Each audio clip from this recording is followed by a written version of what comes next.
First heading होती है given की।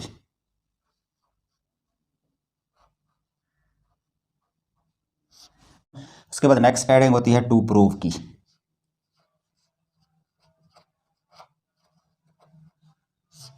नेक्स्ट हेडिंग होती है कंस्ट्रक्शन की।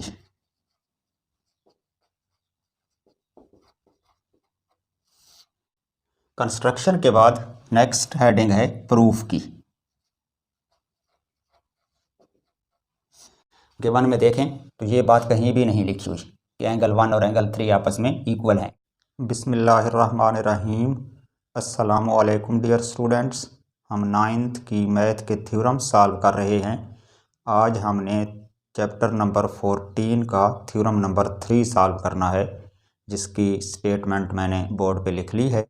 इस स्टेटमेंट में वो कह रहा है कि the internal bisector of an angle of a triangle divides the side opposite to it in the ratio of the lengths of the sides containing the angle. तो पहले इस स्टेटमेंट को समझ लेते हैं कि इसमें वो हमें कौन सी बातें बता रहा है और कौन सी चीज़ है जो हमने प्रूव करनी है। इस स्टेटमेंट में वो कह रहा है कि the internal bisector of an angle of a triangle, अगर एक ट्रायंगल इस तरह से हो ए बी और सी और इसका एक एंगल लें ए, तो एंगल ए का इंटरनल बाइसेक्टर से मुराद एक ऐसी लाइन है जो इस एंगल ए को अंदर से दो हिस्सों में डिवाइड कर दे। यानी ये जो एंगल ए के दो पार्ट्स बने हैं ये दोनों आपस में इक्वल हों, तो ये साइड या ये लाइन जो हमने ड्रा की है ए डी लाइन, ये एंगल ए का इंटरनल बाइसेक्टर है। अब वो कह ये रहा है कि ये जो इंटरनल बाइसेक्टर है इसने इस एंगल ए के जो अपोजिट साइड थी बी सी उसको दो पार्ट्स में डिवाइड कर दिया है। तो ये जो दोनों पार्ट्स हैं इनके दरमियान सेम वही रेशो होगी जो रेशो इस एंगल को बनाने वाली ओरिजिनल दोनों साइडों के दरमियान है। यानी एक साइड ए बी है, दूसरी साइड ए सी है, इनके मिलने से एंगल ए बन रहा है।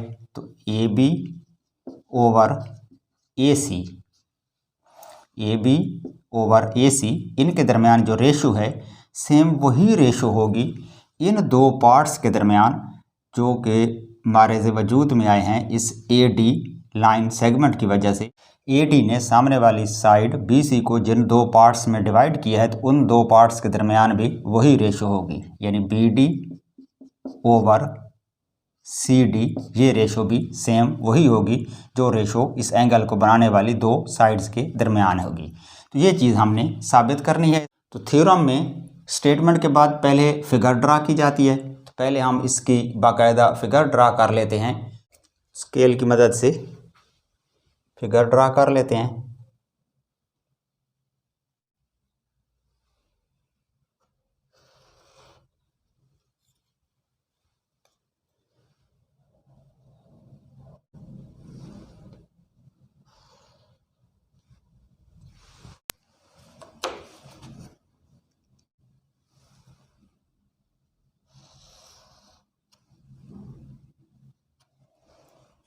तो इस तरह से एक ट्रायंगल ड्रा कर लें और इसका नाम रख देते हैं ए बी और सी।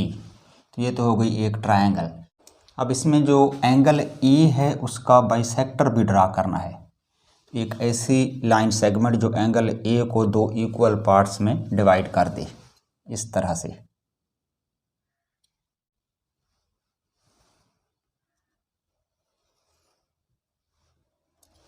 ये जो ए डी है ये एंगल ए का बाइसेक्टर हो गया। मतलब यह है कि एंगल ए को इस ए डी ने यहाँ पर दो एंगल्स में डिवाइड किया है और ये दोनों आपस में इक्वल हैं। तो मैं इनके नाम रख देता हूँ 1 और 3, यानी 1 और 3 आपस में इक्वल हैं।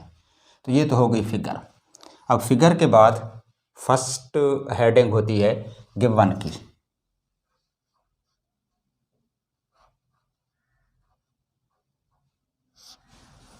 किसी भी थ्योरम में जो गिवन होता है उसमें वो बातें लिखी जाती हैं जो स्टेटमेंट में हमें बताई गई होती हैं, और जिन बातों को साबित करके देना होता है वो टू प्रूव में लिखना होता है। तो इसमें उसने हमें बताया है एक internal bisector of a triangle, यानी एक तो उसने हमें ट्रायंगल बताई है वो लिखेंगे गिवन में, और फिर उसका इंटरनल बाइसेक्टर जो कि AD है, और वो उसने BC लाइन को पॉइंट D पर इंटरसेक्ट किया है। तो ये सारी बातें हम गिवन में लिखेंगे, और टू प्रूव में ये लिखेंगे कि इस AD ने BC को जिस रेशो से इंटरसेक्ट किया है वो रेशो इन दोनों लाइनों AB और AC की रेशो के इक्वल हैं। तो ये बात लिखनी है टू प्रूव में। तो पहले गिवन लिखते हैं, इन ट्रायंगल ABC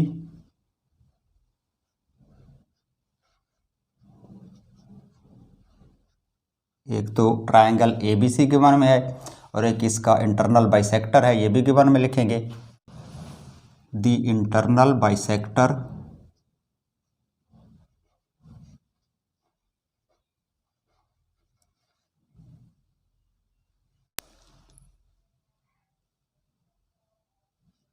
बाइसेक्टर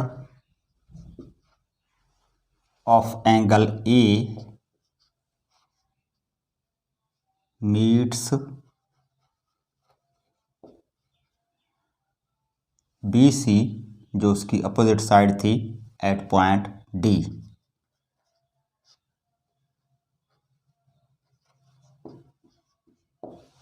ये तो हो गया इसका गिवन। उसके बाद नेक्स्ट हेडिंग होती है टू प्रूव की।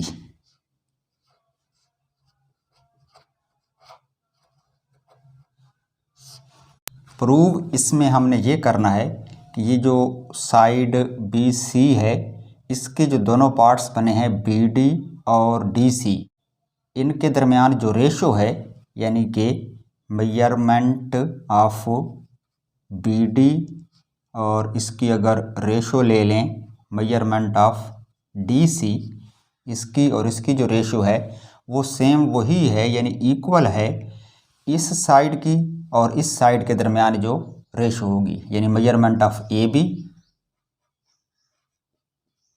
और इसकी अगर रेशो ली जाए मेजरमेंट ऑफ AC के साथ, यानी AB साइड और AC साइड की मेजरमेंट्स के दरमियान जो रेशो है वो बिल्कुल इक्वल है BD और DC के दरमियान जो रेशो है उसके। तो ये बात हमने साबित करनी है। टू प्रूव के बाद नेक्स्ट हेडिंग होती है कंस्ट्रक्शन की।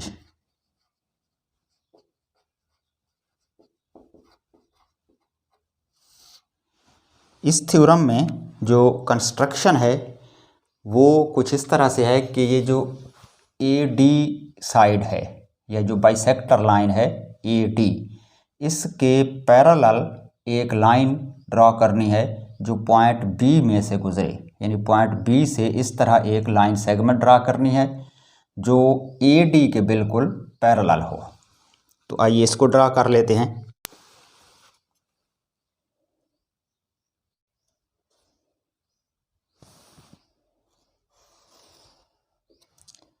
इस तरह से एक लाइन ड्रॉ करें जो इस AD के पैरेलल हो, और इधर जो लाइन AC है उसको पॉइंट C से आगे इतना इंक्रीज करें कि वो उससे जाके मिल जाए, यानी ये जो AC साइड थी इसको पॉइंट A से आगे बढ़ा देना है।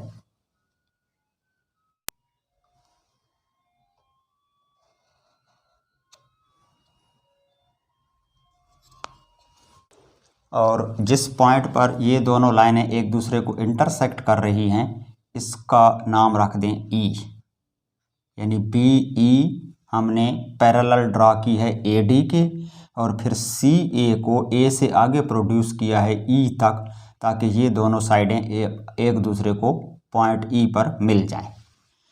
अब इस कंस्ट्रक्शन की वजह से जो नई ट्रायंगल बनी है ABE, इसके अंदर जो दो एंगल हैं, एक पॉइंट B वाला और एक पॉइंट E वाला, इनको भी नंबर दे दें, इसको 2 कर दें और इसको 4 कर दें।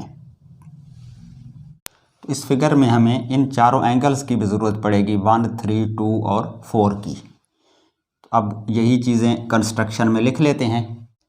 हमने पहले BE ड्रा किया था तो यही लिख लें, draw BE parallel to DA क्योंकि ये साइड हमने इस डी ए के पैरेलल ड्रा की थी। To meet C A produced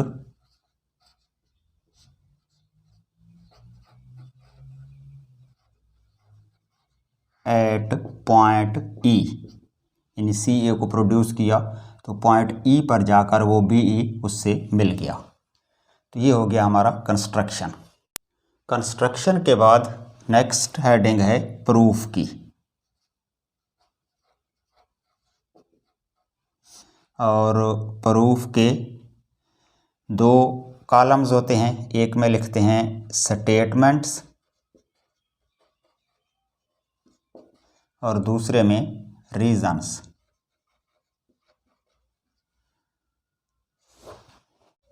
इस थ्योरम में प्रूव हमने ये करना है कि जो बी डी और सी डी की रेशो है सेम वही रेशो ए बी और ए सी की है। इस चैप्टर के शुरू में जो पहला थ्योरम है 14.1 उसमें ये बताया गया है कि अगर एक ट्रायंगल हो, जिस तरह से ये एक बड़ी ट्रायंगल है सी बी ई, और इस ट्रायंगल की जो एक साइड है बी ई उसके पैरेलल है ए डी, हमने खुद बी ई को ए डी के पैरेलल ड्रा किया है, तो इस पूरी ट्रायंगल की एक साइड बी ई के एक साइड पैरेलल है और उसकी जो दूसरी दो साइडें हैं वो उनको इंटरसेक्ट भी कर रही है। तो इस तरह इंटरसेक्ट करने वाली साइड जिस रेशो से इन दोनों साइडों को इंटरसेक्ट करती है वो आपस में इक्वल होती है, यानी प्रोपोर्शनली इंटरसेक्ट करती है। ये बात थ्योरम नंबर 1 में 14.1 में लिखी हुई है। तो इसका मतलब ये है कि जो रेशो बी डी और सी डी में है सेम वही रेशो ए ई और ए सी में भी होगी। अब अगर किसी तरह से ये साबित हो जाए कि जो ए ई है वो दरअसल ए बी के इक्वल है, तो फिर ए ई और ए सी की रेशो दरअसल ए बी और ए सी की रेशो हो जाएगी, which is equal to ratio of B D and D सी।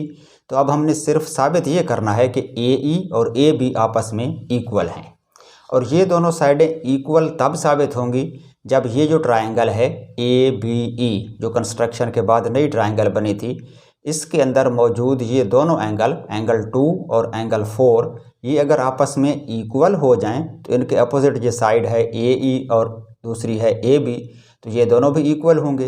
यानी एक ट्रायंगल के अगर दो एंगल आपस में इक्वल हों तो उनके अपोजिट साइड्स भी इक्वल होती हैं। तो ए बी और ए ई इक्वल हो सकती हैं अगर एंगल 2 और एंगल 4 इक्वल हो जाएं। तो अब हम इस थ्योरम को स्टार्ट यहीं से करते हैं कि किसी तरह से ये जो दोनों एंगल हैं 2 और 4 ये आपस में इक्वल हो जाएं। यानी असल में इस थ्योरम का आगाज़ हमने इन चारों एंगल्स को एक दूसरे के इक्वल करने से करना है, यानी 1 3 2 4 जितने भी एंगल्स हैं ये सारे बिल्कुल एक दूसरे के इक्वल हो जाएं। तो इस थ्योरम में हमने कंस्ट्रक्शन ये की थी कि जो ए डी साइड थी उसके पैरेलल लाइन ड्रा की थी बी ई। इनको अगर गौर से देखें तो ये साइड थी हमारी डी और ए कह लें, और इस तरह से ये साइड थी बी और ई, और ये दोनों पैरेलल थी, और एक साइड है सी ई। इस तरह से अगर इसको मिला दें तो ये जो सी ई साइड है ये इन दोनों को इंटरसेक्ट कर रही है, यानी दो लाइनें ए डी और बी ई पैरेलल हैं और तीसरी लाइन सी ई उन दोनों को कट कर रही है या इंटरसेक्ट कर रही है, या यूँ समझ लें कि ये जो सी ई है ये ट्रांसवर्सल है, और इस पॉइंट पे जो एंगल बन रहा है वो 1 है और इस पोजीशन पे जो एंगल बन रहा है वो 2 है। इस फिगर में देखें तो ये वाला एंगल 1 है, ये वाला एंगल 2 है। ए डी और बी ई पैरेलल हैं और सी ई इन दोनों का ट्रांसवर्सल है, यानी इन दोनों को इंटरसेक्ट कर रहा है। और एंगल 1 और एंगल 2 कॉरस्पॉन्डिंग एंगल हैं, यानी दोनों सेम पोजीशंस पर बन रहे हैं। तो पैरेलल साइड के जो कॉरस्पॉन्डिंग एंगल्स होते हैं वो आपस में इक्वल होते हैं। तो यही बात पहले हम स्टेटमेंट में लिखते हैं कि D A is parallel to B E and C E, ये जो तीसरी साइड है intersects them। और रीज़न इसकी लिखेंगे कंस्ट्रक्शन, चूँकि ये दोनों साइडें हमने कंस्ट्रक्शन में पैरेलल ड्रा की थी और ये लाइन भी आगे कंस्ट्रक्शन में बढ़ाई थी, तो रीज़न में कंस्ट्रक्शन लिख लें। तो फिर एंगल 1 और एंगल 2 की मेजरमेंट इक्वल होगी। इसका मतलब है कि measurement angle 1 is equal to measurement angle 2। अब दोबारा देखें तो यही दो लाइनें हैं, एक AD है या DA और दूसरी है BE, और ये दोनों पैरेलल हैं। इस तरह से अगर इनको ड्रा करें कि ये है AD और ये है BE और ये दोनों आपस में पैरेलल हैं, और एक तीसरी लाइन है AB जो दोनों को इंटरसेक्ट कर रही है। ये AD है, ये BE है, ये दोनों पैरेलल हैं और AD ट्रांसवर्सल है, इन दोनों को इंटरसेक्ट कर रही है। पॉइंट A पर एंगल 3 बन रहा है और 4 एंगल बन रहा है पॉइंट B पर। ये वाला एंगल 3 है और ये वाला एंगल है 4। तो ये दोनों एंगल भी आपस में इक्वल होंगे, क्योंकि ये पैरेलल साइड से बनने वाले अल्टरनेट एंगल्स हैं। यानी दो लाइनें पैरेलल हों और एक उनको कट करे तो उस तरह से जो अल्टरनेट एंगल्स बनते हैं वो आपस में इक्वल होते हैं। और 3 और 4 चूँकि अल्टरनेट एंगल्स हैं तो ये भी आपस में एक दूसरे के इक्वल होंगे। तो अब दोबारा ये बात भी लिख लें यहाँ पर। तो यहाँ हम लिखेंगे again DA is parallel to BE and AB intersects them।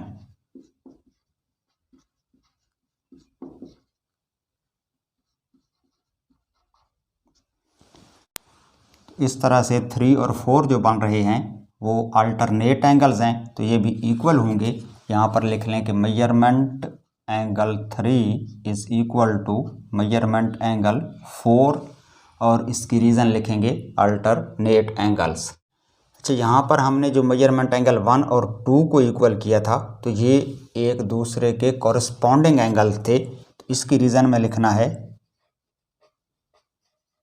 Corresponding angles.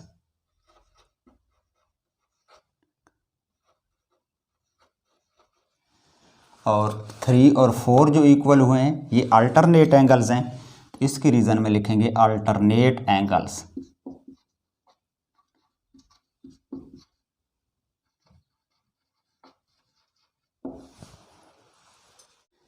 ये जो साइड AD थी ये दरअसल एंगल A का इंटरनल बाइसेक्टर थी। इंटरनल बाइसेक्टर का मतलब ये है कि ये जो एंगल A है इसको इस साइड AD ने दो इक्वल हिस्सों में डिवाइड किया है। यानी एंगल 1 और एंगल 3 ये दोनों एंगल आपस में बिल्कुल इक्वल हैं।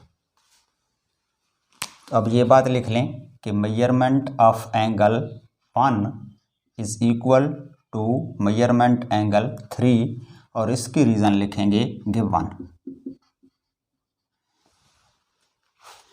गिवन में देखें तो ये बात कहीं भी नहीं लिखी हुई कि एंगल 1 और एंगल 3 आपस में इक्वल हैं। फिर भी हम इसकी रीज़न गिवन क्यों दे रहे हैं, क्योंकि गिवन में ये लिखा हुआ है कि ट्रायंगल ABC में एंगल A का इंटरनल बाइसेक्टर है AD।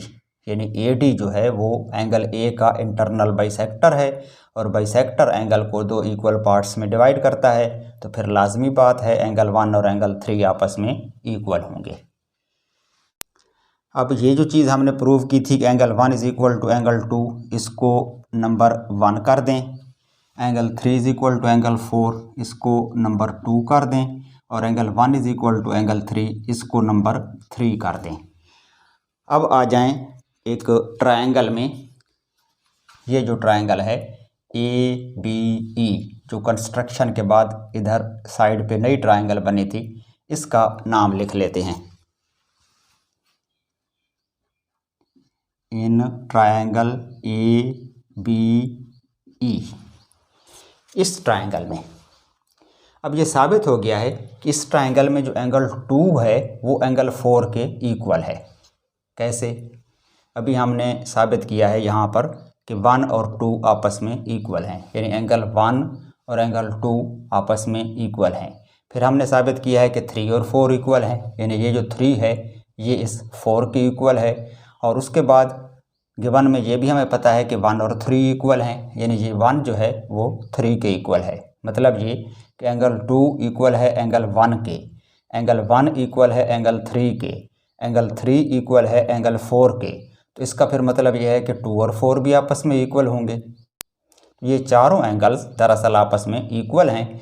तो 2 और 4 जो इस ट्रायंगल के अंदर आ रहे हैं ये आपस में इक्वल हैं। अब यही बात यहाँ पर हमने लिखनी है कि measurement angle 2 is equal to measurement angle 4, और इसके रीज़न लिखेंगे फ्रॉम 1, 2 एंड 3।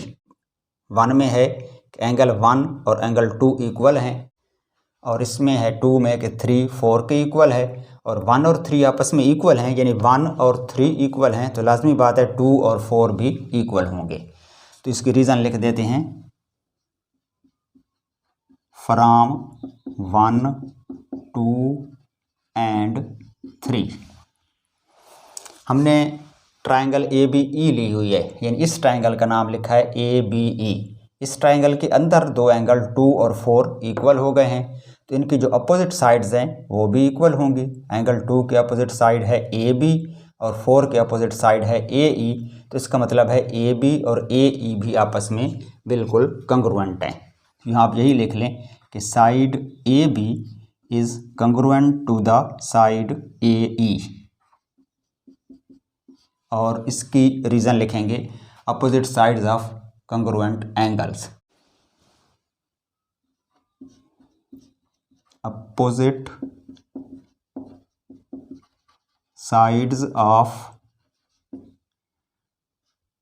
Congruent angles.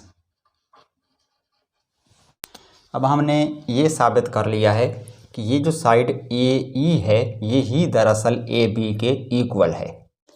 अब दोबारा इस पूरी ट्रायंगल का नाम लिखते हैं ट्रायंगल BCE या CBE में। इस पूरी ट्रायंगल में देखते हैं, तो अब यहाँ लिखते हैं in triangle BCE। BCE triangle, ये वाली ट्रायंगल है BCE, ये जो होल ट्रायंगल बन रही है। इस ट्रायंगल में देखें तो एक साइड है BE जो इस ट्रायंगल की साइड है। इस ट्रायंगल की जो 3 साइडें हैं उसमें से तीसरी ये समझ लें।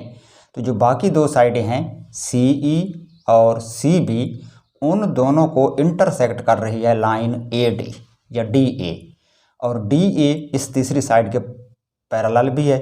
हमने कंस्ट्रक्शन में इस DE को BA के पैरेलल ड्रा किया था। तो इस ट्रायंगल के अंदर इसकी एक साइड के पैरेलल एक साइड है AD, और जो उसकी दूसरी 2 साइडों को इंटरसेक्ट कर रही है। तो अब ये साइड इसकी दूसरी 2 साइडों को प्रोपोर्शनली इंटरसेक्ट करेगी। तो यहाँ हम लिखते हैं कि जो DA है वो पैरेलल है BE के। ये तो हमने कंस्ट्रक्शन में खुद ड्रा किया था, तो इसकी रीज़न लिख लें कंस्ट्रक्शन। अब थ्योरम नंबर 14.1.1 के मुताबिक अगर किसी ट्रायंगल के अंदर एक लाइन इस तरह से हो कि वो इसकी एक साइड के पैरेलल हो, तो वो बाकी 2 साइडों को प्रोपोर्शनली इंटरसेक्ट करती है। मतलब यह है कि इसकी ये जो 2 साइडें हैं इनको जिस रेशो से AD इंटरसेक्ट करती है वो सेम है। मतलब ये कि जो रेशो BD और DC में है सेम वही रेशो EA और AC में होगी। तो अब यही बात यहाँ पर लिख लेते हैं, measurement BD over measurement DC is equal to measurement EA over measurement AC। BD और DC की रेशो इक्वल है EA और AC की रेशो की। और इसकी रीज़न में आप थ्योरम नंबर 14.1 भी लिख सकते हैं या पूरी उसकी स्टेटमेंट लिख दें तो ज़्यादा बेहतर है। A line parallel to one side of a triangle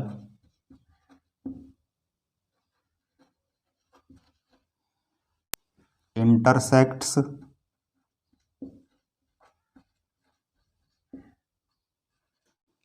other sides proportionally।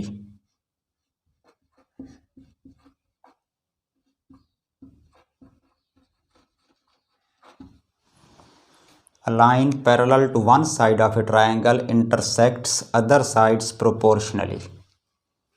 किसी ट्रायंगल के एक साइड के पैरेलल जो साइड है वो इंटरसेक्ट करती है दूसरी दो साइडों को प्रोपोर्शनली। तो वही चीज़ हमने यहाँ पर लिखी है। अब हमें पता है कि इस स्टेटमेंट में जो लाइन सेगमेंट हमने EA लिखा हुआ है इसको हमने इक्वल प्रूव किया हुआ है AB के।